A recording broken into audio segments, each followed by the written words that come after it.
Hi kids, and welcome to Disney Animation Reviews on location in Branson, Missouri. I'm Josiah Milky, on vacation with my family in a nice cabin here in the woods. Today we're talking about Walt Disney's 15th animated masterpiece, Lady and the Tramp. In 1938, right after they finished working on Snow White, one of Disney's great story guys, Joe Grant, told Walt about how his Cocker Spaniel, Lady, got pushed aside by the arrival of Joe's new baby. Joe drew some rough sketches of his dog, and Walt loved the design so much, he thought, hey, Joe, why don't you start coming up with a story idea for our next movie? Joe started working on some early story sketches in the 30s and 40s. After a while, Walt decided the story wasn't working, and Joe got dismissed. But eventually, during the 40s, Walt read a short story by Ward Green in Cosmopolitan magazine about a streetwise mutt from the wrong side of the tracks. Well, and he thought that maybe the story could be improved if there was a dog in the story that Lady could fall in love with, like the dog from Green's story. Lady and the Tramp spent production during the first half of the 1950s. During that time, Walt released the previous three animated Disney features, Cinderella, Alice in Wonderland, and Peter Pan, several live-action films, and started getting into television, first with the hugely popular Davy Crockett. Lady and the Tramp was first released in the summer of 1955, the same year Disney debuted the wildly popular TV show The Mickey Mouse Club, and the year that, it was the same year that they opened the first ever Disney theme park, Disneyland. If you watch Lady and the Tramp and go to Disneyland, you can see the inspiration they got from each other. Because Lady and the Tramp takes place in, and Main Street USA, the entrance to Disneyland, is inspired by Mid-America from the 20th century. Lady and the Tramp was a box office success upon release in 1955. When it was first released, critics weren't too big a fan of it, but since then it's gone on to become a critical success. So here is the story of Lady and the Tramp. On Christmas Eve 1910, that's when the story starts, a human couple named Jim Deere and Darlene, they originally did have actual names, but then they decided maybe they should be named from the dog's point of view, so that's why they're called Jim Deere and Darlene. But at the start of the film, they're celebrating their first Christmas together, and Jim Deere gives Darlene a Cocker Spaniel puppy as a Christmas present, and this is the dog that gets named Lady. How he presents Lady to his wife as a present in a hat-shaped gift box, that was actually inspired by a real-life dinner date that Walt Disney had with his wife when he accidentally forgot it, but then made her feel better by giving her a puppy in a hat box, and he was ultimately forgiven. Months pass, and Lady grows up into a happy dog, living contently with Jim Deere and Darling. She has two wonderful neighbors, Jock, the Scottish Bull Terrier, and Trusty, the old Bloodhound. One day, Jim Deere and Darling start treating Lady unfairly, as she sees it. They don't mean to, but it's getting rough on Lady. That's when Jock and Trusty tell her that Darling is expecting a baby.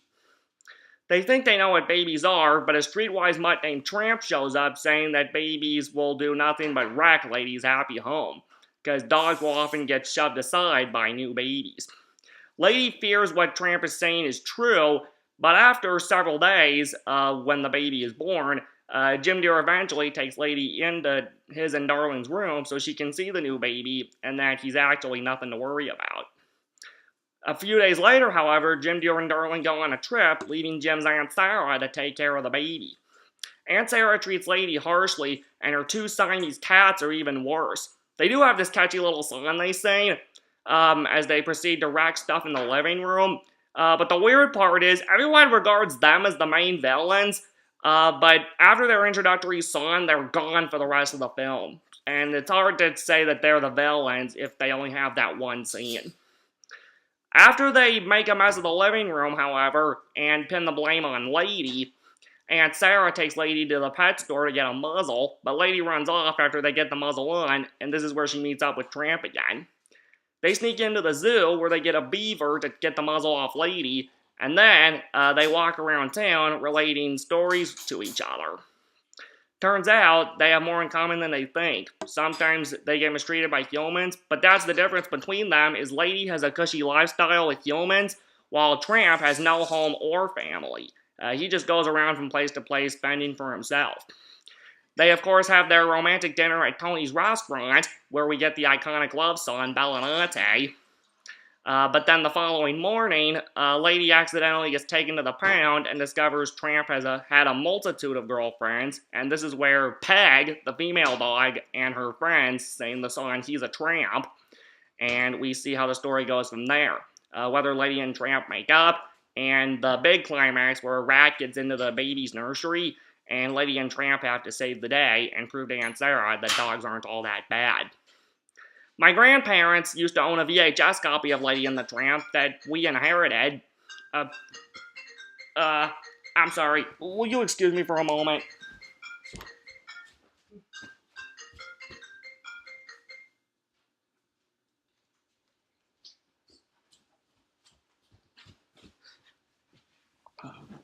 Sorry about that.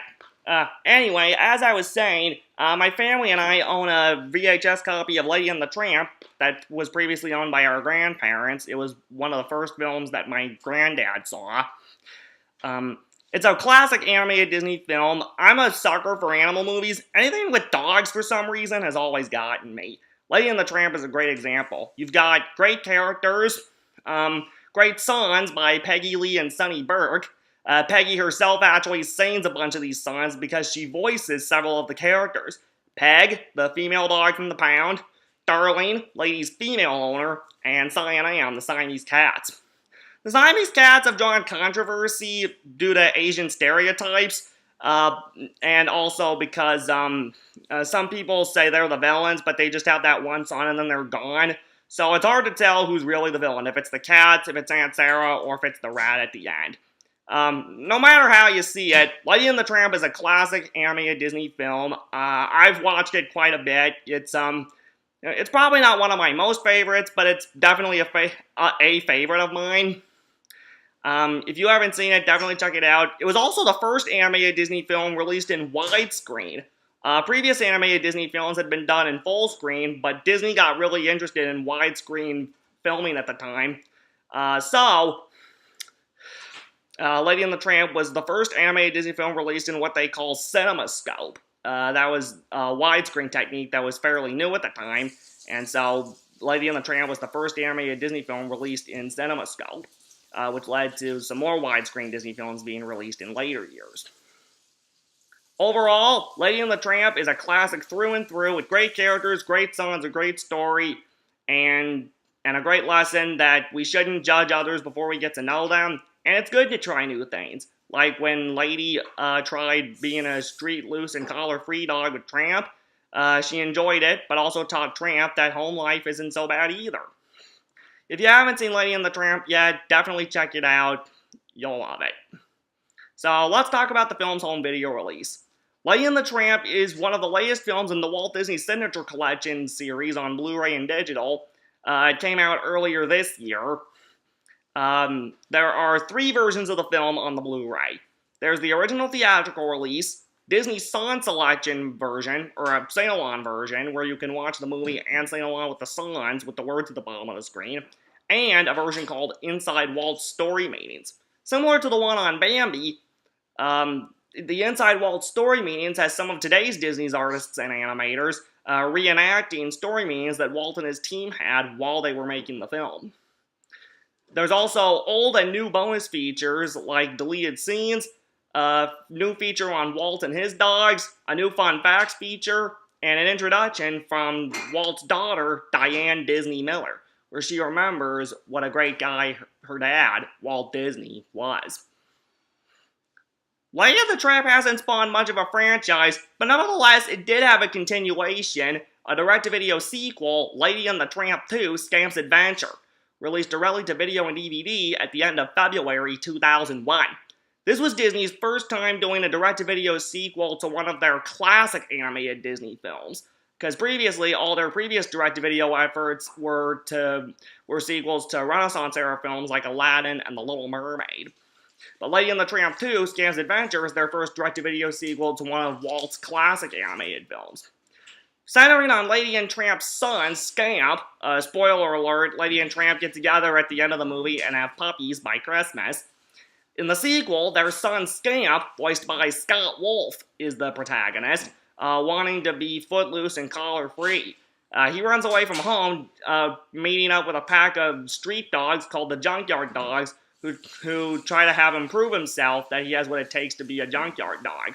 Along the way, Scamp gets some help from the girl who becomes his sweetheart, Angel, voiced by Alyssa Milano. I recently rewatched the sequel for the first time in years online the other night.